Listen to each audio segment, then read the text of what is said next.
Consultant and mentor. Today's conversation is about what your summer training should look like. Depending on the level you're on, a lot of things are going to change, right? But what I will say is this: I like my camera's a little sideways. Let's adjust this a bit there.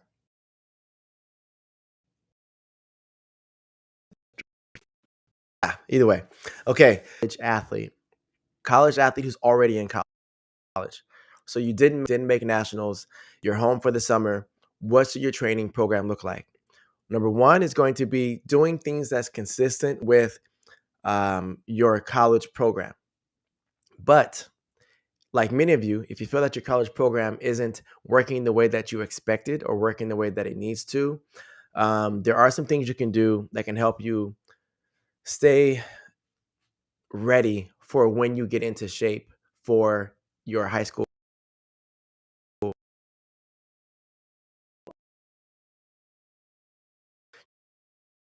your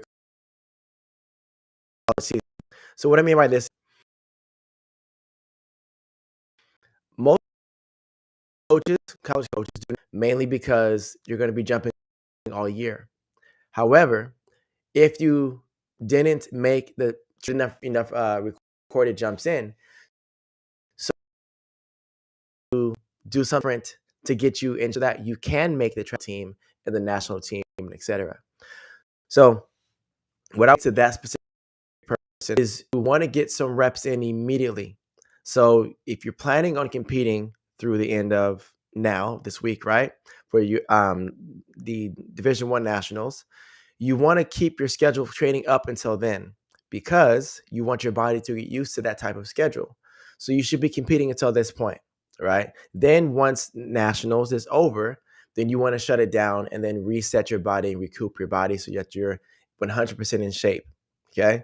You don't want to go too far out of the normal season because your coaches are expecting you to be in shape throughout this part of season. Okay. So I do have a couple college athletes competing right now, and it's mainly because they would technically go through the Olympic trials. So it's let's compete through the Olympic trial time frame and then shut it down and reset for next year. Okay. So I would say one is going to be continuing to jump. The next part is going to be um, what should you do if you didn't make this window, and how should you start your training for once you finish this jumping part of season? It's going to be really focusing on training the muscles that you don't normally train. If you're always doing speed work and short approach and heavy weights and all these things, look at what muscles do you not target. Maybe it's your balance. Maybe it's adding in yoga. Maybe it's adding in Pilates, becoming more flexible, becoming more stable. These things are really important to train that most athletes don't. Maybe it's saying, I'm going to spend a whole summer developing and strengthening my core. That's going to be something to where you're going to get more benefit out of your off-season training.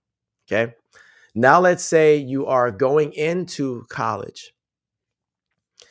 What I would say there is you're going to receive a packet if you're going to compete at the college level, and the packet is going to have different workouts, um, some running, things like that. All that is fine. I specifically don't do that because the packet is looking for you to come to school in shape. A secret from the coaches don't get mad at me, is the coaches will give you a long, hard workout to do, like just always workouts to do for two reasons. One is that so you show up at least in some type of shape because they don't expect you to do the full workout. They don't expect you to be dedicated and work hard in this training program. They just say, I'm going to give you a lot, hoping you do a little. So you show up, you're at least in some shape, way, or a type of form that can help us get you going. And it also is more of a way to kind of have you be at least accustomed to whatever weight training program they're going to have you do when they get there. So it's just more of like, here's a lot, so you do a little. What I focus on is I'd rather my athletes going into college be in physical shape, have their muscular endurance set up. So when your training starts, typically your first day of practice is going to be running. So if when you show up, you want to be ready to run. Depending on the program, they're going to have different types of training. I know for myself in college, our first day we ran, I think it was like 20 250-meter runs, and it was like crazy. Like we just ran 250 and then walk across the track, and it was just crazy. People were throwing up. It was bad, very memorable, but tough. So I would say is you wanna have that base set.